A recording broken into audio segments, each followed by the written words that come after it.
Hi friends, welcome to my channel. ఈ రోజు మనం ఈ వీడియోలో eternal love of dreams episode 51 ని చూద్దాము. ఇప్పుడు ఎపిసోడ్ స్టార్టింగ్ లోనే ఫెంగ్జో చాలా రోజుల తర్వాత స్వర్గానికి వస్తూ ఉంది. అప్పుడక్కడ ఆలీ అంకుల్ తో కలిసి ఆడుకుంటూ ఉన్నాడు. ఆలీ ఫెంగ్జోని చూడగానే పైకి లేచి, అక్క, నువ్వు ఆ ఫన్యన్ లోయలో ఇరుక్కున్న మ్యాటర్ గురించి నేను ఎవరికీ చెప్పలేదు అని అంటూ ఉంటే అది విని ఫెంగ్జో వెంటనే ఆలీ నోటిని మూస్తూ ఉంది.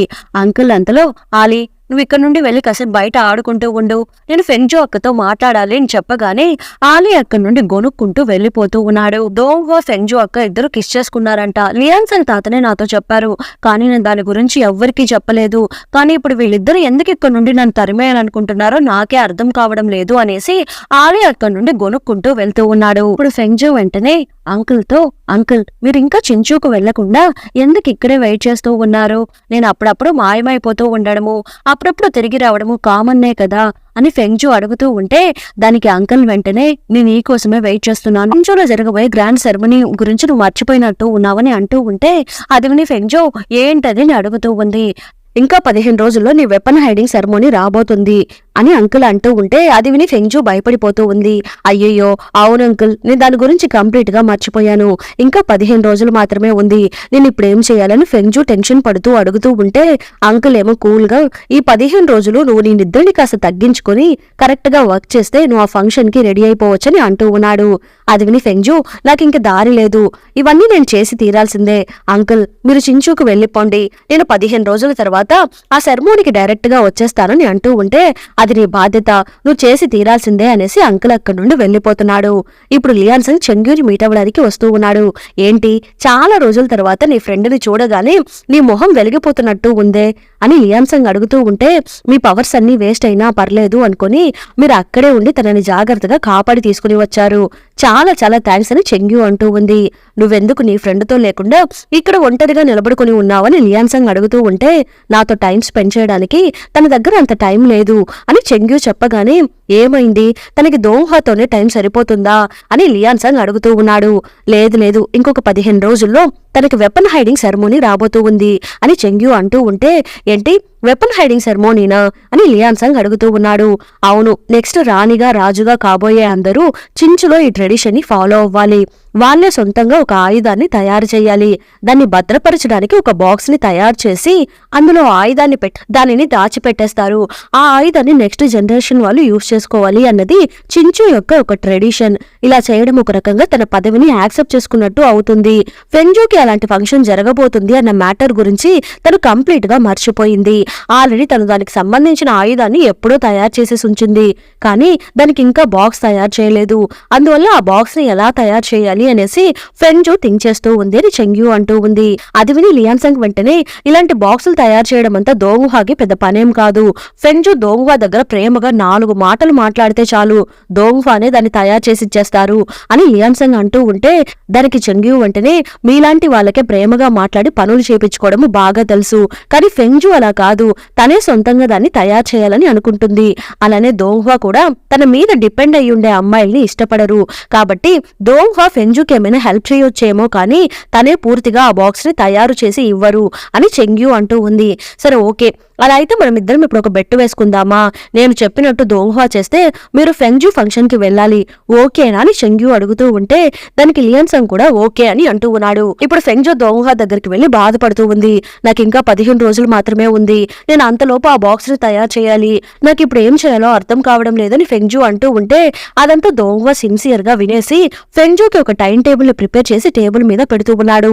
అది చూసి ఫెంగ్జో ఇదేంటి అని అడుగుతూ ఉంటే, 15 రోజుల్లో నువ్వు ఈ బాక్స్ ని ఎలా ప్రిపేర్ చేయాలో నేను టైం టేబుల్ ప్రిపేర్ చేసి పెట్టాను.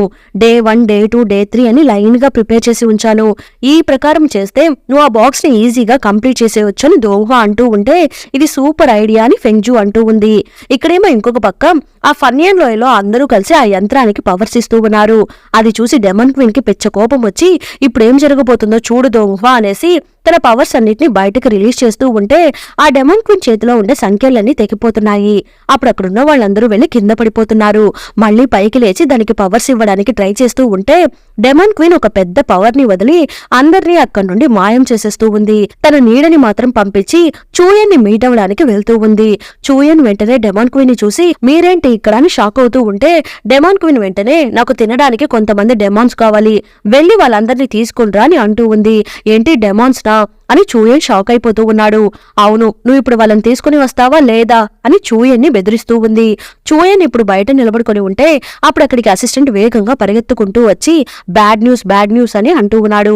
ఏమైంది అని చూయన్ అడుగుతూ ఉంటే మీరే వచ్చి చూడండి అనేసి అసిస్టెంట్ చూయన్ ని గుహ లోపలికి తీసుకుని వెళ్తూ ఉంటే అక్కడ చాలా మంది డెమోన్స్ చనిపోయి పడిపోయి ఉన్నారు. వాళ్ళ పవర్స్ అంతా లాగేసుకుని వాళ్ళ బాడీని మాత్రమే ఉంచినట్టు ఉంది. అది చూసి చూయన్ షాక్ అయిపోతున్నాడు. నేరుగా డెమన్ క్వీన్ దగ్గరికి వెళ్లి ఇలా మీరు డైలీ ఇంతమందిని చంపుతూ ఉంటే నేను దీన్ని ఎవరికి తెలియకుండా ఎలా కాపాడగలను, అందరూ నేనే మీకు హెల్ప్ చేస్తున్నానని కనిపెట్టేస్తారు అని చూయన్ అంటూ ఉంటే డెమాన్ క్వీన్ వెంటనే రేపటి నుంచి నువ్వు నాకు 100 మంది డెమాన్స్ ని తీసుకొని రావాలి అని అంటూ ఉంది. ఏంటి 100 మందినా, దీన్ని నేనెలా చేయగలను అని చూయన్ అడుగుతూ ఉన్నాడు. నువ్వు నన్నే ఎదిరించి సమాధానం చెప్తున్నావా అనేసి డెమాన్ క్వీన్ తన పవర్ ని వదిలి చూయన్ ని హింసిస్తూ ఉంది. ప్లీజ్ దయచేసి నన్ను వదిలేయండి, నేను డైలీ 100 మందిని తీసుకుని వచ్చి ఇస్తాను అని అంటూ ఉన్నాడు. ఇక్కడేమో ఫెంజు సిన్సియర్ గా కూర్చుని ఆ బాక్స్ తయారు చేస్తూ ఉంది. కాస్త దూరంలో దోంగ్హా లియాన్సంగ్ తో కలిసి గేమ్స్ ఆడుకుంటూ కూర్చొని ఉన్నాడు.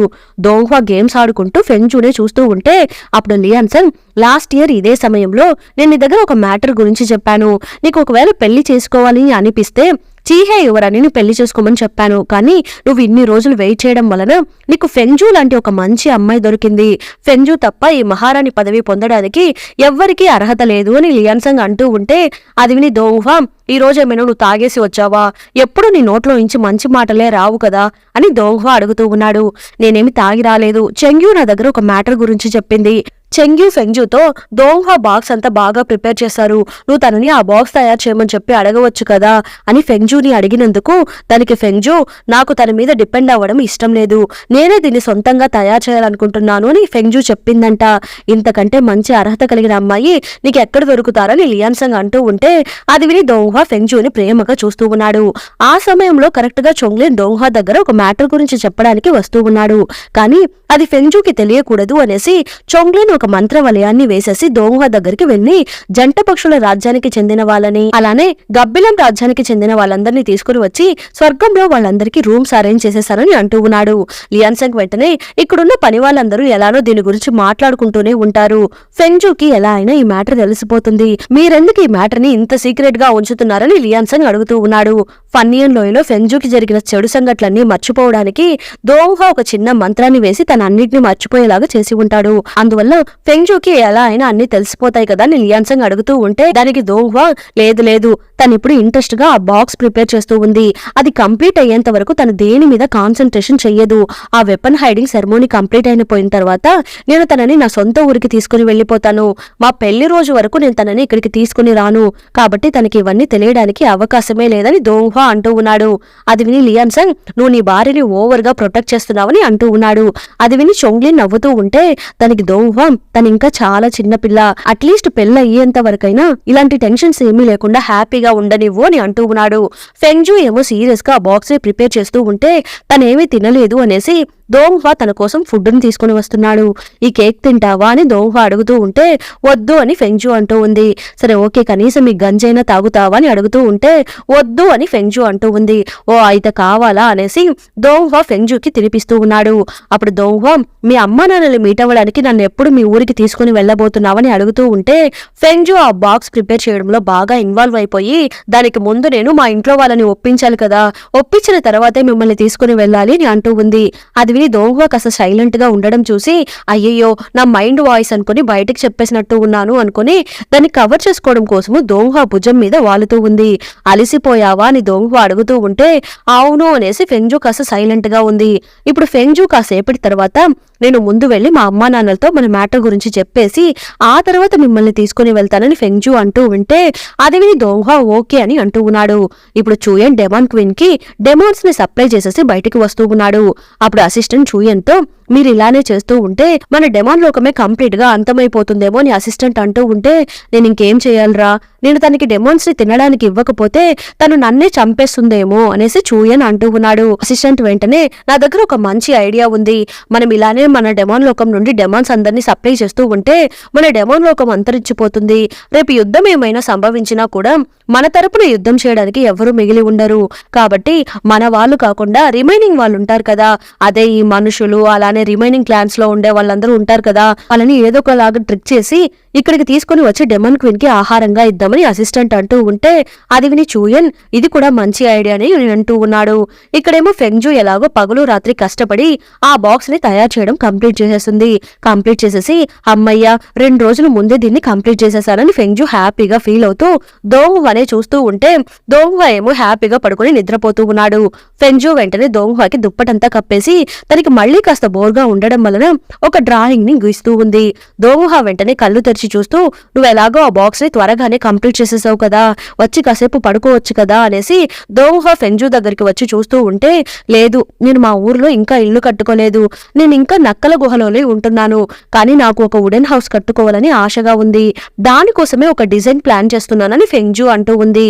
అది మాత్రమే కాకుండా మనకి పెళ్ళైపోగానే మనం 6 నెలలు ఇక్కడుంటాము, 6 నెలలు చించులోనే కదా ఉంటాము, కాబట్టి మనకు ఒక ఇల్లు కావాలి కదా, అందుకే ప్లాన్ చేస్తున్నాను, మీకు ఒక రూము నాకు ఒక రూము, అలానే మనకి పుట్టబోయే బుజ్జినక్కకు ఒక రూము అని ఫెంగ్జు అంటూ ఉంటే దోంగ్వా కూడా ఇంట్రెస్టింగ్ గా ఆ డిజైన్ ని చూస్తూ ఉన్నాడు.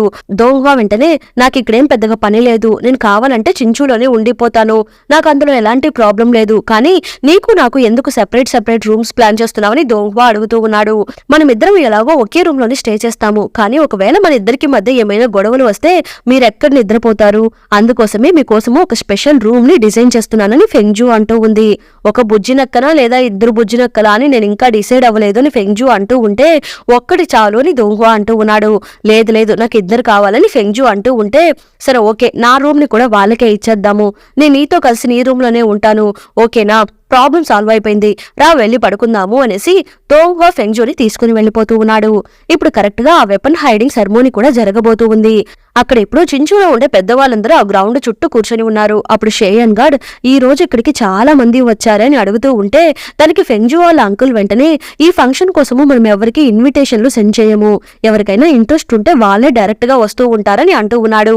అది విని ఫెంగ్జు వాళ్ళ నాన్న ఇక్కడికి వచ్చే గెస్ట్ల యొక్క హోదాని బట్టి ఈ ఫంక్షన్ యొక్క క్వాలిటీ డిసైడ్ అవుతుంది, ఈ రోజు స్వర్గం నుండి ఎవరు రాబోతున్నారో అర్థం కావడం లేదని అంటూ ఉన్నప్పుడే అక్కడికి దోంగ్వా అలానే లియాన్సంగ్ ఇద్దరు వస్తూ ఉన్నారు. ఏంటి దోంగ్వా వచ్చారా, ఆయన ఎక్కడికి రారు కదా అనేసి అక్కడున్న వాళ్ళందరూ షాక్ అయిపోతూ ఉన్నారు. వెంటనే ఫెంగ్జు వాళ్ళ తాత నాన్న అందరూ పైకి లేచి దోంగ్వాని విష్ చేస్తూ ఉన్నారు. దోంగ్వాని కూర్చోమని చెప్పగానే దోంగ్వా ఒక ప్లేస్ లో కూర్చుంటున్నాడు, పక్కనే లియాన్సంగ్ కూడా కూర్చుంటున్నాడు. అప్పుడు ఫెంగ్జు వాళ్ళ నాన్న యాక్చువల్ గా దోంగ్వా ఇలాంటి ఫంక్షన్ కి రారు కదా, ఈ రోజు ఏంటి విచిత్రంగా ఈ ఫంక్షన్ కి వచ్చారని అడుగుతూ ఉంటే అది విని షేయన్ గార్డ్ నవ్వుకుంటూ పోను అంతా మీకే అర్థమవుతుంది అని అంటూ ఉన్నాడు.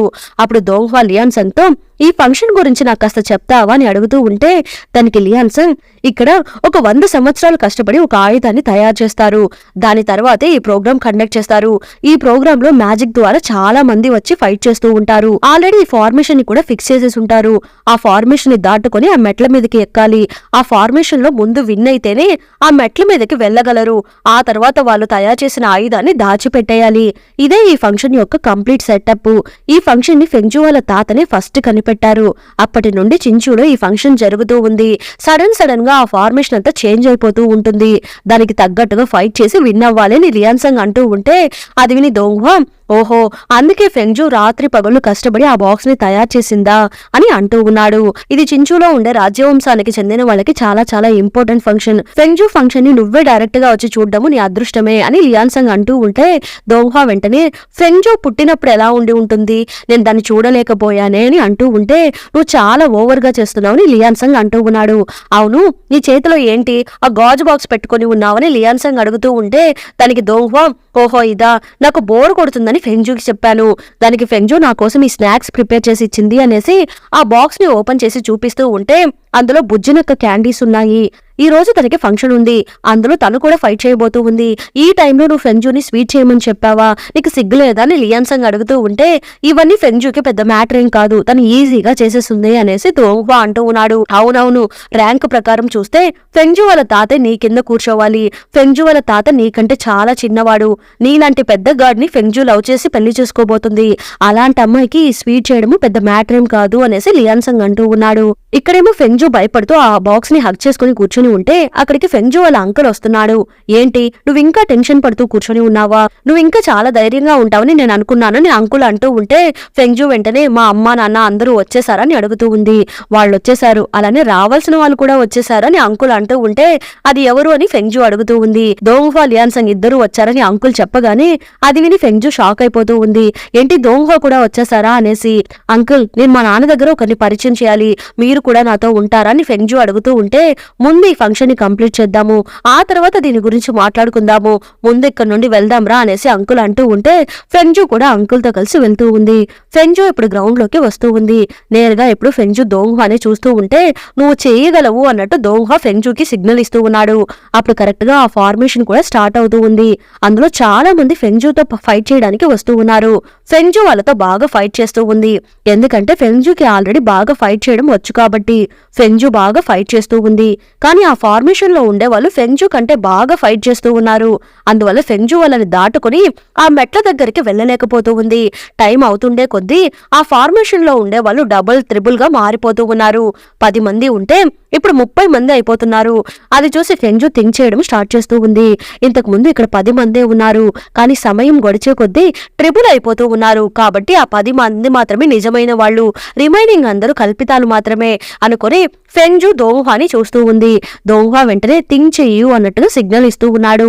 ఫెంజు వెంటనే కళ్ళకు గంతలు కట్టుకుని థింక్ చేస్తూ ఉంటే తనకి ఫన్నీర్ లోయలో ఆ మంచుగడ్డల మీద నిలబడి ప్రాక్టీస్ చేసింది కదా, అవి గుర్తుకు వస్తూ ఉన్నాయి. వెంటనే తన గళ్ళకి గంతలు కట్టుకుని ఫైట్ చేయడం స్టార్ట్ చేస్తూ ఉంది. డమ్మీ మనుషులు ఎవరు ఇప్పుడు తన కంటికి కనిపించారు కాబట్టి అక్కడున్న మనుషుల సౌండ్స్ విని ఫెంజు వాళ్ళందరినీ తన్ని పడేసి నేరుగా మెట్ల దగ్గరికి వెళ్లిపోతూ ఉంది. అప్పుడు ఆ ఫార్మేషన్ లో ఉండే వాళ్ళందరూ మాయమైపోతున్నారు. ఫెంజు వాళ్ళ నాన్న, తాత, అంకుల్ ఇలా అందరూ ఫెంజుని చూసి చాలా హ్యాపీగా ఫీల్ అవుతూ ఉన్నారు. ఫెంజు కూడా హ్యాపీగా ఫీల్ అవుతూ దోంగ్వాని చూస్తూ ఉంటే నువ్వు ఈరోజు చాలా బాగా ఫైట్ చేసావని దోంగ్వా చెప్పేసి చూడు నువ్వు ఇచ్చిన స్నాక్స్ ని కూడా ఇక్కడికి తీసుకొని వచ్చాను అనేసి ఆ బాక్స్ ని ఫెంజుకి చూపిస్తూ ఉన్నాడు. అది చూసి లియాన్ సంగ్ వీళ్ళిద్దరు పబ్లిక్ లోనే ఇలా కళ్ళతో లవ్ చేసుకుంటున్నారు, నేను కూడా ఇప్పటి వరకు ఇలా చేయలేదే అనేసి లియాన్ సంగ్ అనుకుంటూ ఉన్నాడు. ఫెంజు వాళ్ళ నాన్న వెంటనే ఫెంజుతో ఇప్పుడు ఆ మెట్ల దగ్గరికి నువ్వు వెళ్లి ఆయుధాన్ని దాచిపెట్టవచ్చని అంటూ ఉంటే అది విని ఫెంజు కూడా పైకి వెళ్తూ ఉంది. అందరూ హ్యాపీగా దాన్ని చూస్తూ ఉంటే ఒక నవ్వు శబ్దం వినిపిస్తూ ఉంది. ఆ నవ్వు ఎవరితో కాదు, చూయందే. వాడు ఒక 4 డెమాన్స్ తో కలిసి అక్కడికి వస్తున్నాడు. అతన్ని చూసి అందరూ షాక్ అయిపోతున్నారు. ఫెంజు అతన్ని చూసి మళ్ళీ కిందకు వస్తూ ఉంది. ఫెంజు వాళ్ళ నాన్న వెంటనే చూయని చూసి మీరెందుకు ఇక్కడికి వచ్చారని అడుగుతూ ఉన్నాడు. చూయన్ వెంటనే ఇలాంటి వెపన్ హైడింగ్ సెరమోనీలో కత్తి యుద్ధం కూడా జరుగుతుందంట కదా, ఎవరైనా వచ్చి ఇందులో పార్టిసిపేట్ చేయొచ్చంట కదా, అందువల్ల నేను కూడా ఫెంజు యువరాణితో ఫైట్ చేద్దామని ఇక్కడికి వచ్చాను, అలానే నేను ఈ ఫైట్ లో విన్ అయితే మీరే నా కోరికని తీర్చాలని చూయన్ అంటూ ఉన్నాడు. ఆల్రెడీ చూయన్ డెమాన్ క్వీన్ కి డెమాన్స్ ని సప్లై చేసి వాళ్ళ మనుషులందరూ తగ్గిపోతున్నారు కాబట్టి చించు నుండి కొంతమందిని తీసుకుని వెళ్లడం కోసము ఇప్పుడు ఫెంజుతో పోటీపడి విన్ అయ్యి దాని ద్వారా చించులో ఉండే కొంతమందిని తీసుకుని వెళ్దామనేసి చూయన్ ప్లాన్ చేసుకుని ఇక్కడికి వచ్చినట్టు ఉన్నాడు. అది విని ఫెంజు వాళ్ళ నాన్న సేమ్ ఏజ్ లో ఉండే వాళ్ళే ఇందులో పోటీ పడాలి, ఫెంజు మీకంటే చాలా చిన్నమ్మాయి, తను ఎలాగ మీతో పోటీ పడగలదు అని నాన్న అడుగుతూ ఉంటే ఫెంజు ఎలాగ 3rd జనరేషన్ అమ్మాయినో నేను కూడా డెమాన్ లోకంలో 3rd జనరేషన్ కి సంబంధించిన అబ్బాయిని, ఈ లెక్క ప్రకారం చూస్తే మేమిద్దరం ఫైట్ చేయొచ్చు కదా, నేను ఒక డెమాన్ని, నాకే పెద్దగా భయం లేదు, మీరు దేవతలు, మీరెందుకు ఇంతగా భయపడుతున్నారని చూయని అడుగుతూ ఉంటే అది విని ఎవరు సమాధానం చెప్పలేకపోతున్నారు. అది చూసి ఫెంజు వెంటనే వాళ్ళ నాన్న దగ్గరికి వచ్చి నాన్న ఒక్క నిమిషం ఆగండి, చూయన్ నాతో ఫైట్ చేయాలని కోరుకుంటున్నాడు కదా, మనం ఇప్పుడు వద్దని చెప్తే మన మీద భయపడుతున్నట్టు అవుతుంది, మీరు నన్ను నమ్మి ఫైట్ చేయడానికి అలో చేయండి అని ఫెంజు అంటూ ఉంటే అది విని వాళ్ళ నాన్న కాస్త టెన్షన్ పడుతూ ఫెంజుని చూస్తూ ఉన్నాడు.